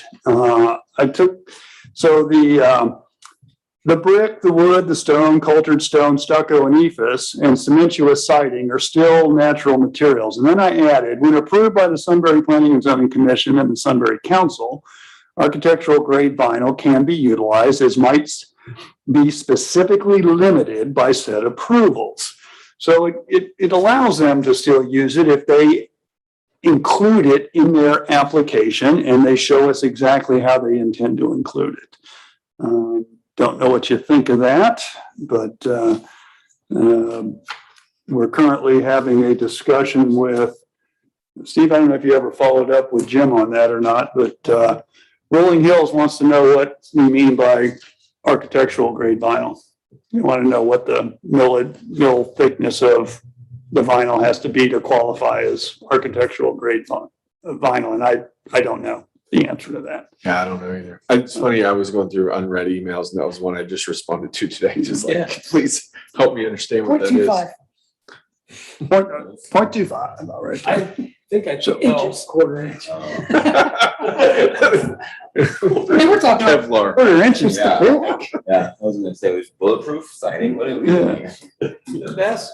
So think about that a little bit. I just threw that in there it still allows it, but they got to specifically ask for it and kind of show us where exactly they would use it. Are we getting into the grays, blacks, whites? No, we don't talk Or about, we don't talk Not about here? color here, but Okay. that isn't it, yeah. They're the ones that put the color limit. We didn't do that. We don't have a color requirement in our code. Okay. They put it in their development plan and now they want relief from it.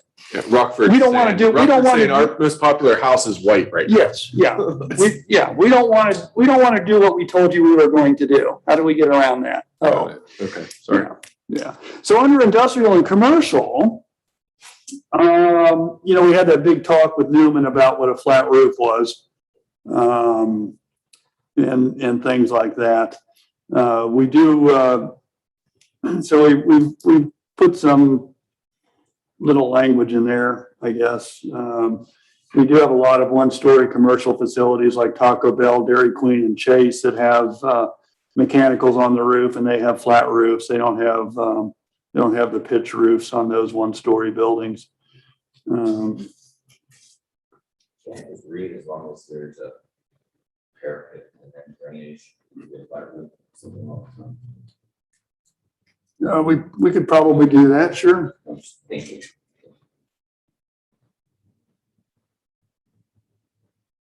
Also, under building materials, there's the architectural grade concrete block. In other words, split faced. And I made a comment in here, do we really want split face block in our commercial districts? It's one thing to have it in the industrial district, but do we really want our commercial districts to be split face? Now, the Voss building is a good example. That's, I think, all split face block. And does it look horrible? Probably not. Which building is it? Voss Brothers. Voss Brothers. Cheshire and 37. Yeah, the new one. It's an old building. That's the old They building. retrofitted and had Yeah. a bunch of windows. Their new location. So that's probably some of the nicer split block that you're gonna see. And I People that think- are talking about like typical split block are usually used for kind of like the structural material, and then they put a veneer of some sort, like the car wash, which I found out what they meant by veneer. They basically put a block wall and then put bricks on the outside of it. And then I also have a note in here that, since this is both industrial and commercial, there's no provision to allow for steel buildings. So we've got, the building materials under industrial and there's no steel allowed. That doesn't make sense for industrial. Does it specify in the code section though? And where the district section? I don't think so. The issue we had, I have to look again, but the issue, I don't believe there are materials in the individual code sections. But the issue we had with Newman was in his PID, he was the one that said that he would use these types of materials, and in his building application, he used something completely different again. And so we had to fix his problem. But I think a steel building is probably appropriate for an industrial district. But it's up to you if you want to add steel here for industrial or not. Industrial are storage units, they're almost always made steel buildings with those industrial storage places or commercial storage places. I'm gonna ask the really dumb question of how do we have steel buildings here? Every single one's asking for a variance or divergence on building materials? You mean in the whole town Yeah, we have steel buildings everywhere. prior to natural materials being woven into the Yeah, code? I think this is part of the section that's creating all that problem in Kentner. In Parkway. Like a lot of that stuff, like, north But of this only CVS. says exterior walls can utilize natural materials on public facing streets. It doesn't say the backside. Right, but like the Mormon building, for example, that was pre-code change apparently, because that's all steel, It's all steel. steel and glass. Second sentence says all exterior walls. Commercial districts. Okay. So, yeah, so you've got the visible and visible from a residential district. And when Omnico was constructed, the district to the north was not residential. Today it is. Which I still don't understand why a school is residential. It's not, well, the property was simply zoned A1. And the school can go in an A1. So it's zoned residential, but its usage is institutional. Which is why if there's a variance pending, I support the variance for that reason. Most residentials allow schools, it's just you want them to be in neighborhoods, kind of like churches or Yeah. whatever. And this doesn't say usage, it says district. It says a residential district, so.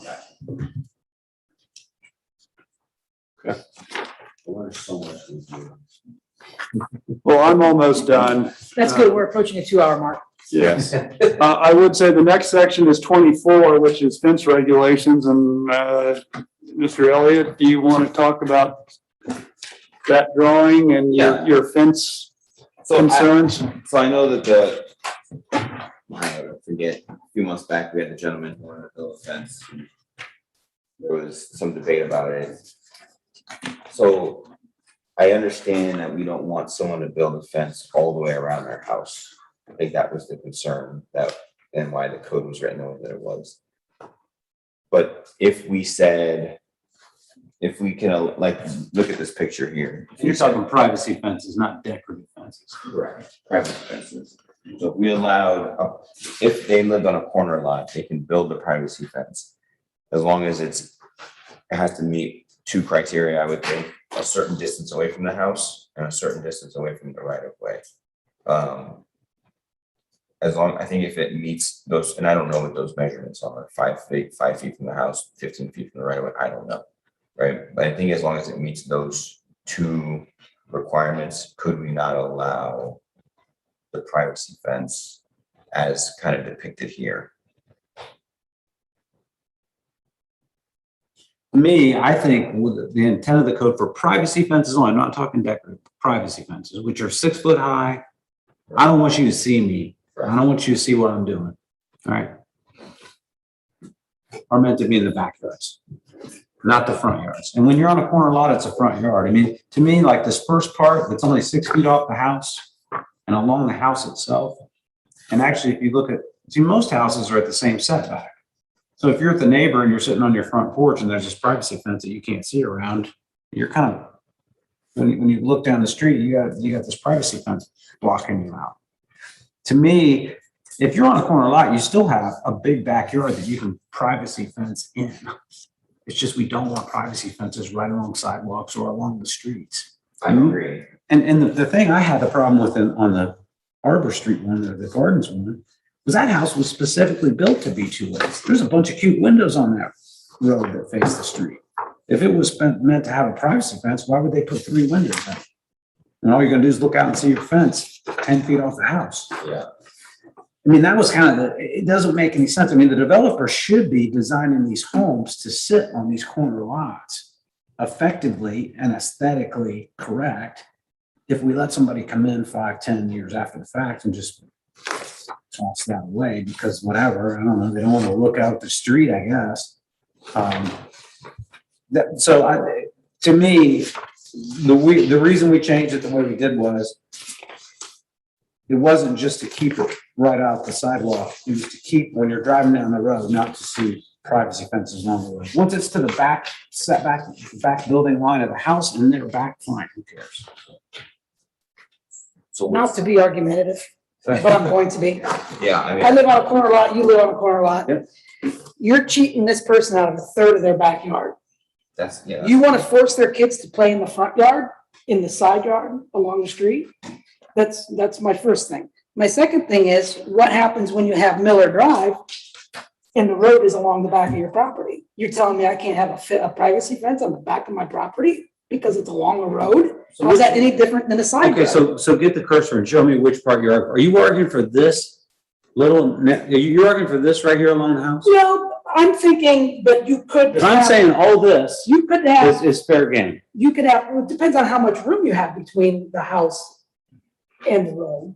Now, Joe don't want to see privacy fences right up the sidewalks either. I don't want to see them within 2 feet of sidewalk. To be honest with you. I mean, it's not necessary.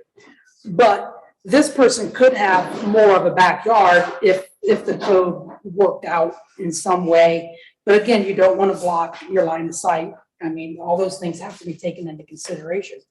Maybe the code needs to be written, corner lots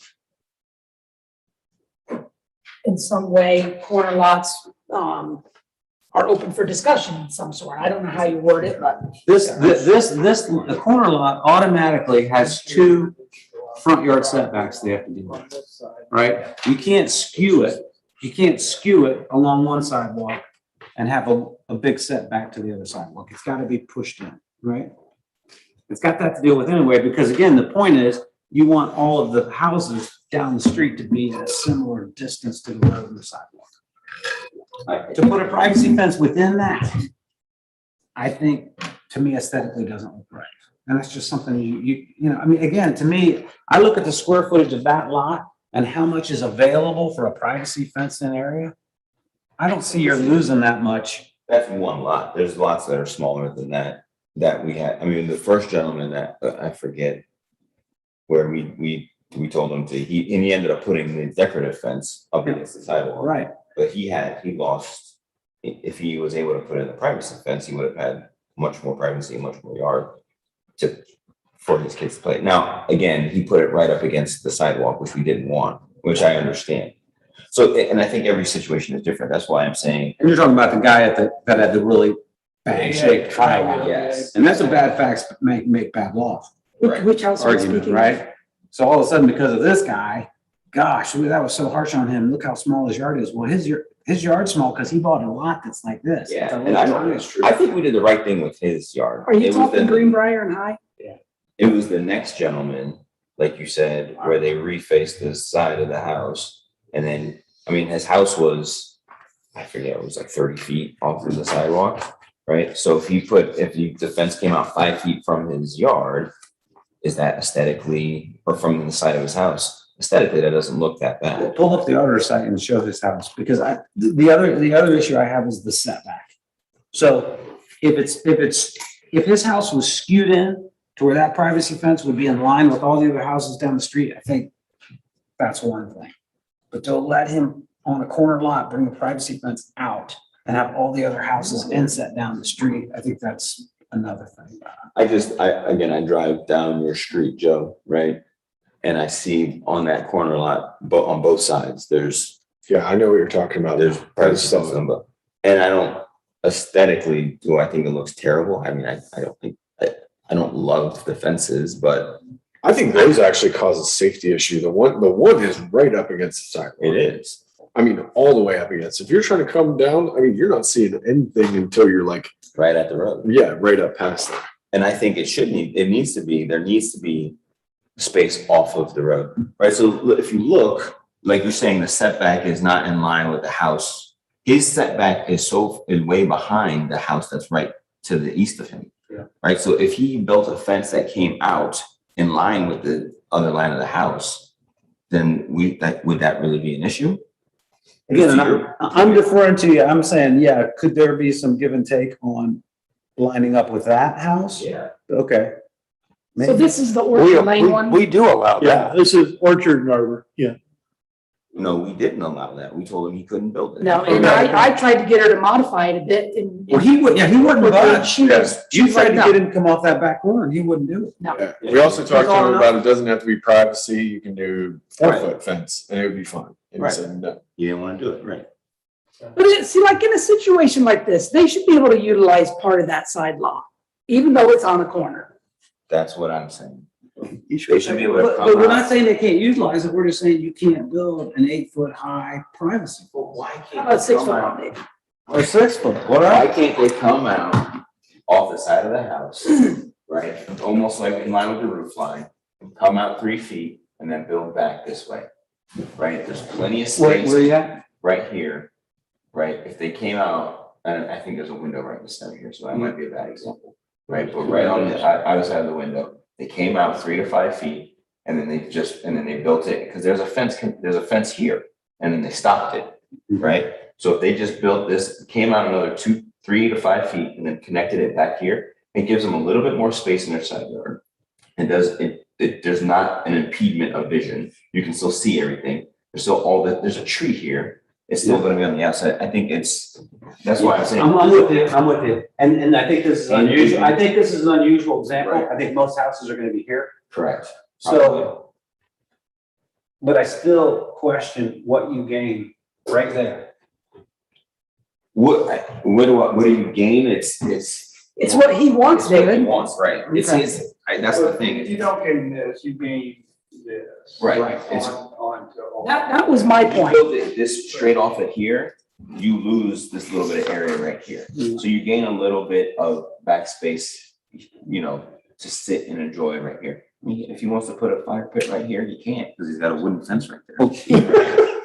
I'm sorry, that's a very specific place to It put is. fire pit when you got the garden's But fenced it's in. his yard, right? Why should we tell him he can't put a fire pit right here? But again, I You mean, can't, to that you just applicant, put a decorative fence in. and that's what a variance is for, and he was here, and Joe offered him a compromise, which he rejected. I understand that. I do. I get that. But what I'm saying is, can our code, and maybe not, maybe we don't want to agree to it, but can our code say if it's, I don't know, 15 feet from the right of way or the sidewalk and within 5 feet of your house, sure, you can build it? That's my suggestion. I think we're gonna have to get pretty calculative in what that looks like. You're gonna you're gonna do like no closer than 50%, of the distance between the house and the right of way. Right.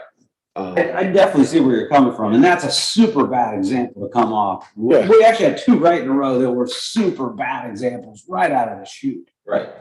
Well, I think the first one was a good example, and that's why we said no. Yeah. Because I was like, that's right up against the sidewalk. It's exactly what we're trying to avoid, where you just can't do it. What he put up as a decorative fence is not a decorative fence.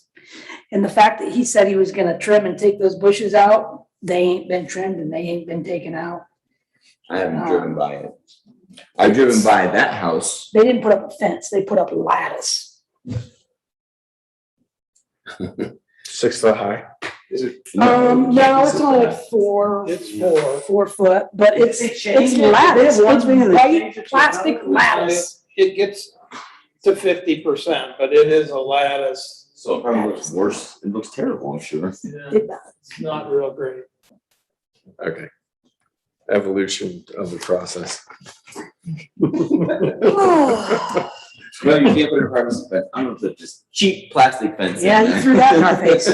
Well, and that's the exact thing I thought when I drove by. Some of the fences in town, I'm not picking out any particular fence with this comment. It's almost like we need to talk about fence materials too, that are within the right of way.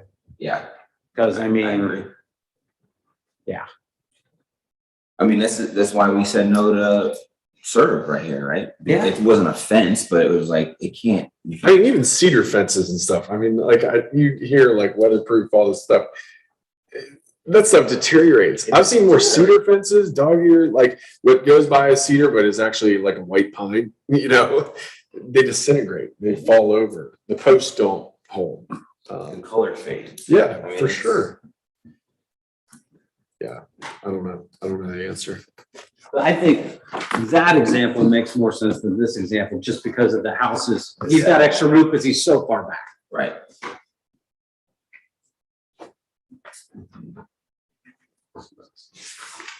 We add that to the takeaway. Do we have a change we need to look at making then? I didn't hear one. I didn't offer a change. I offered Mr. Elliott the opportunity to present his case. I presented. And You want to draft the language? Good attempt to. Okay. I offered Okay. that corner lots could be on a case by case basis. Hey, they are right now too. Look through the variance process. They are. Yeah. I mean, that's what variances are for, come in and present. I agree. Come in and be willing to bend a little bit. I mean, So like with that gentleman, that house that we were just looking at, Stuart, yes. I mean, he's got a half-built fence, and I think that looks terrible. I mean, I haven't driven by it in a few months, but he did finish it? Okay. Well, then maybe it's a moot point at this juncture, so. And I think we just deal with each variance as it comes in and address it by its merits. And wouldn't that go to BZA at some point anyways? It shouldn't be zoning. If we define it, we go to BZA. Well, it should go to BZA anyways, right? The problem with All privacy variances fences, will be- frankly, is 10, 15 years down the road, Yeah. the majority of property owners do not maintain them and they look bad. Because they get old and They get older, hard to maintain. people get old. Nice to say, Expensive. I don't get old. I don't, I can tell. You're youthful. Still 21. All right, home stretch? Yes. You ready? Yeah. All right, 24 item pages. 25, I'm not gonna read this, but I added a section on multi-use trails, so I would ask that you review those, and if you take any exceptions, send me an email. I do want to read one part of it because I need the law director's opinion on this. Number 5 says waiver of requirements. We're on page 225. 197. 197. I'll wait for you to catch it. Sorry. But, so I wanted there to be some flexibility to these trail things because not all industrial parks and not all multifamilies and et cetera can maybe make this work. So I included section 5 in this new paragraph or section, and it says waiver of requirements. The Sunbury Planning and Zoning Commission and/or Sunbury Council may, at its discretion, as part of their review authority, waive any or all of the requirements for the inclusion of multi-use trails and/or design elements therewith associated. That's a long sentence, but basically I wanted to give you all and council, as you approved major site plans and development plans and things like that, the authority to determine what degree of trails would go in. Am I allowed to do that? Because normally if a waiver of a requirement of the zoning code would require a variance, but by putting it in here, I'm kind of giving the discretion for exactly what gets put into the reviewing bodies. So I don't need an answer today, but if you could think about that, maybe that's just wasted language. It has to be a variance or a divergence or something to that effect, then that's okay. And then lastly, and I didn't go through the sign code much because I don't have much to do with it. Since we're about a week away from being the city, should we change every reference to village in this document to city? Yeah. Yes. And I'm done. We're 3 days away from being the city.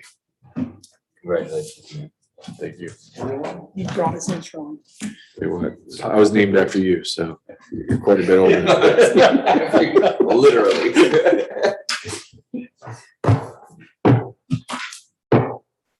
Thank you all. That was Thank you, Dave. way more fun than anyone should be allowed to have. You led the charge. Stu and I will clean this up so that it only includes the changes that we've discussed. We will present it to Mr. Riva to present to the planning commission. When do we want to do this? We'll be ready next month. I was gonna say not next week. November 22nd. Yeah. Or whatever week in November you have your meeting. It's like, Right, Steve, you think we can do that? Yeah, why not? Yeah. You don't have to sleep. Well,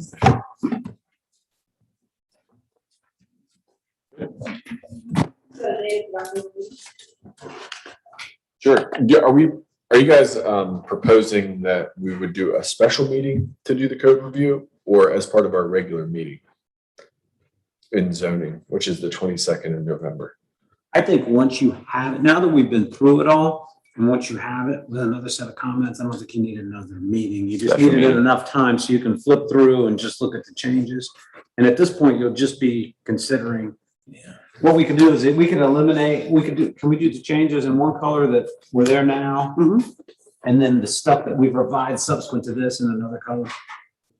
In other words, the stuff we summarily just said, I mean, there was a bunch of stuff that had no comment, Yes, no we changes. can use as many colors. Yeah, You want to- we'll have that in one color. So all you need to look through the blue or whatever. Yeah. Right. Yeah, I like that. Okay, so same meeting, November 22nd. Our next meeting is the 25th of October. We do have one public hearing now, not two.